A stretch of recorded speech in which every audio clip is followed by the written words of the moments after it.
Okay, now that we've turned the unit back on to the normal operating mode, we need to go in and do our calibrations. I'm going to start with the flow sensor calibration first. To do that, I need to access the menu, which is right over here.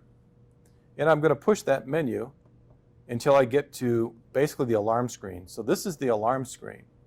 Within the alarm screen, I'm going to use the up and down arrows to navigate down to the exhale total volume display. So you can see right now the total volume is right there. And I'm going to navigate over into the middle position. So by hitting the enter key, it highlights the first parameter if I wanted to adjust it. By pushing it again, it goes to the middle. And then to do the calibration, I use the arrow up. And it says, do you really want to do the flow sensor calibration? And I'm going to confirm I want to do the calibration. And I want to make sure that the end of the circuit is occluded, either with your hand or a gloved hand or the cap here. So right now it's in the process of doing the exhalation calibration. This takes probably about a minute. Initially you don't hear much flow, but eventually you'll hear the flow ramp up.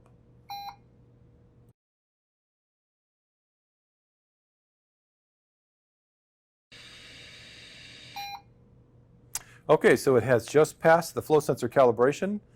Down below, if you did not pass, you would have an alarm here saying you failed the calibration.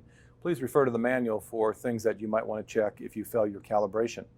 So now that we've completed the exhalation flow calibration, we're going to move now down to doing the O2 sensor calibration, which is found under the FiO2 display here. So I'm going to go ahead and navigate down from the toggle volume with the arrow keys, down to the FiO2, press the enter key twice. It's in the off position. I'll use the arrow up. And I do want to do a calibration. Yes. I will press the check mark to confirm I want to do the calibration. This is a very quick test. Okay, so it's already completed the test. Okay, so let's now talk about navigating the screens on the Puritan Bennett 560 ventilator. I've turned the unit on, and let's begin to look at how we navigate through things. So right now, on the screen, we can see the current settings that are left on the ventilator. So right now we're in volume-based ventilation, and it's in assist control. And we can see total volumes and peeps below it. How do we navigate around these? There are some buttons at the bottom. And so if I want to move around, then I'll just use the arrow keys down. And then I'll determine what parameter I actually want to enter into. So for example, if I want to go into the peep, I'll press the check mark button here, the enter key. It will flash here, and it will flash here. And then you can decide to adjust that parameter up and down. Once you're done, you'll always need to press this little check mark button, which basically lets you know that you want to confirm that setting. Now, as I work my way down, there's respiratory rate, so I can determine what kind of rate that I want to put on there. Okay. There's the kind of flow patterns. So if I press the enter key, then I can change the flow pattern. So decelerating flow pattern, square wave, sine. So that's the way I'm going to work my way around these screens. And so I'm going to continue to work my way down. And as I work through these screens, if I ever want to turn something on, I'm always going to just go ahead, press the check mark button, and then the arrow up or down to determine whether or not I want to have a particular feature set turned on. Okay? And I'm going to leave that one off. Once I'm done with the primary screen for the mode that I'm in, at the very bottom there's a Preferences button. So I'm going to move down to the Preferences button, and I'm going to press Accept. And then here's all of the preferences that you can do for a particular mode of ventilation. So I'm going to go up to the top here, the backlit button. So I do want it backlit, okay, so I'm going to leave that there. The contrast, I can change how bright the screen actually is. I'm going to leave that there. Alarm volume, you can determine how loud you want the volume. So once again, I press the check mark button to get in there, and I can adjust how loud that volume is. You can determine the key sounds as well. Okay.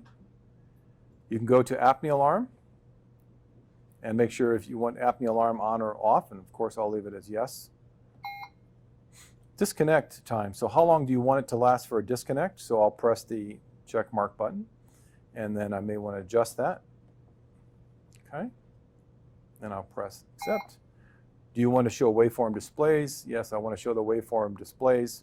Do I have a pediatric circuit? So if you were using this on a pediatric patient, you'd want to go ahead and check mark this, and then it kind of looks at how much volume is lost in the circuit.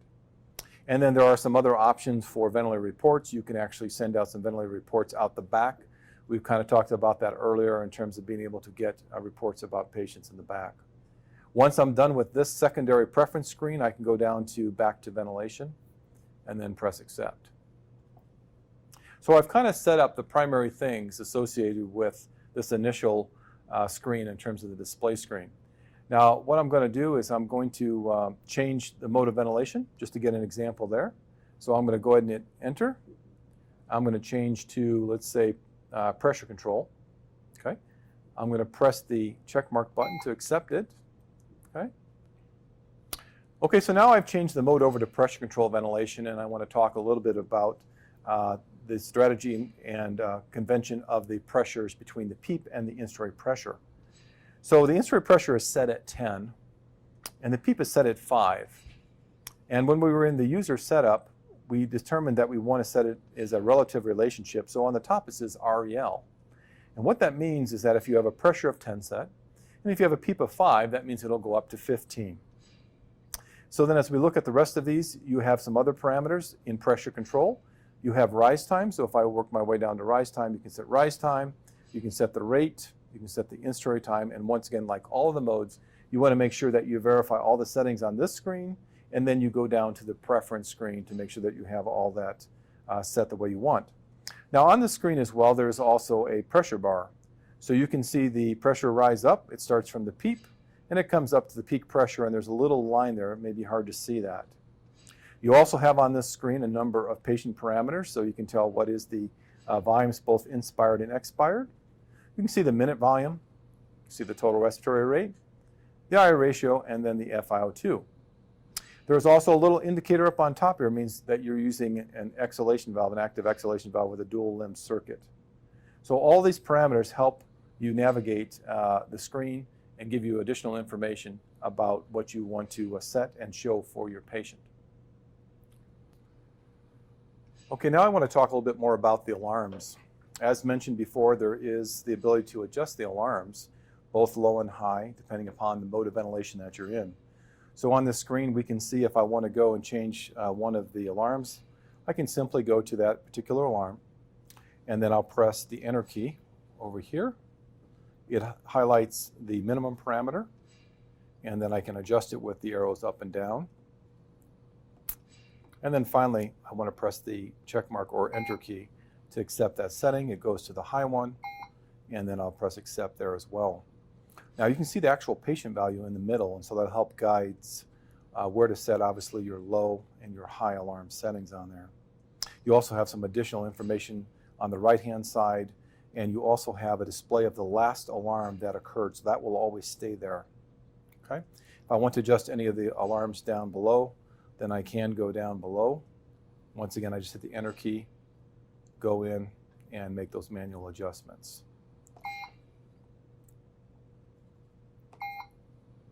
Okay, and then there's a respiratory rate one, and as well as an FiO2 one.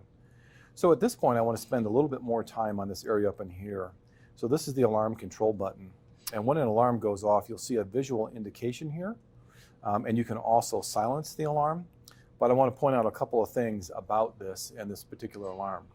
First off, I can't pre-silence the alarm. Okay. I also cannot clear the screen of this last alarm here. So even though you push this button, it will not clear that screen. A medium tone alarm is a 3-tone sound, and a high priority alarm is a 5-tone sound. I'm going to kind of simulate a couple of those as we kind of work our way through some of these alarms. So first off, I'm going to go ahead and unplug it.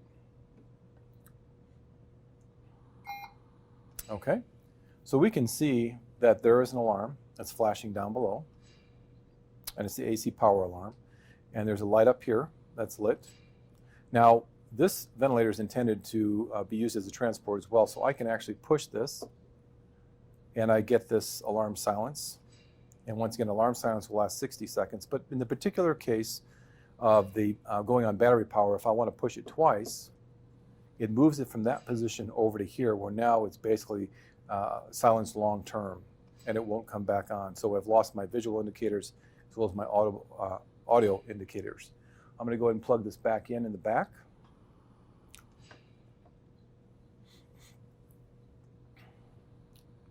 We're back on power, and when it went back on power, it reset everything up there. So that's one example of an alarm that can go off. I'm going to give you another example if I were to disconnect the circuit.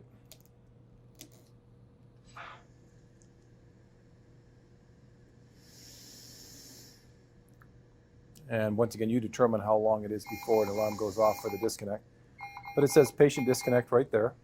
You notice that there is an audible alarm as well as a visual alarm. If I press it once, you see the alarm indicator comes up that it has been silenced. Okay? Now, even though you silence an alarm, if a secondary alarm comes in, it may reactivate the alarms. So I'm going to go ahead and look it back up here. And you can see that those alarms go away. Okay, so that's the basic functionality of the alarm control button as well as setting alarms.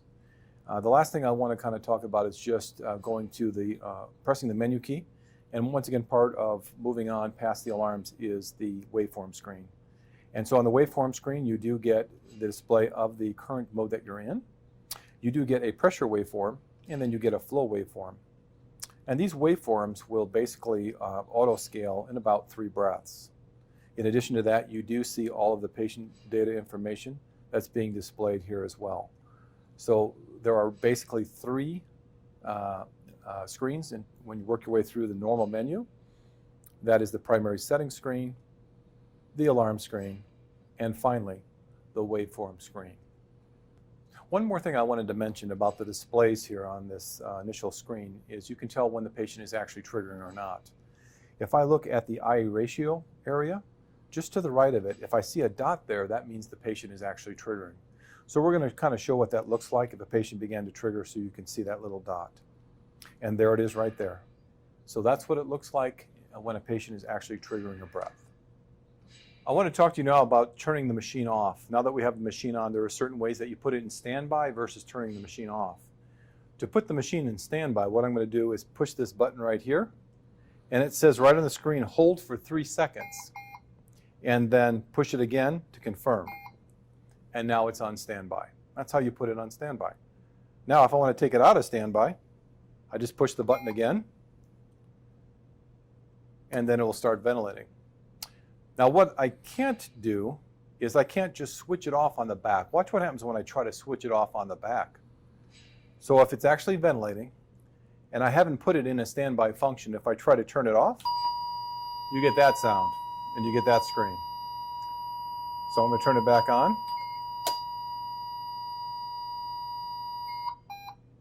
And instead of it going to a standby function, because we were ventilating, it will go right into ventilation.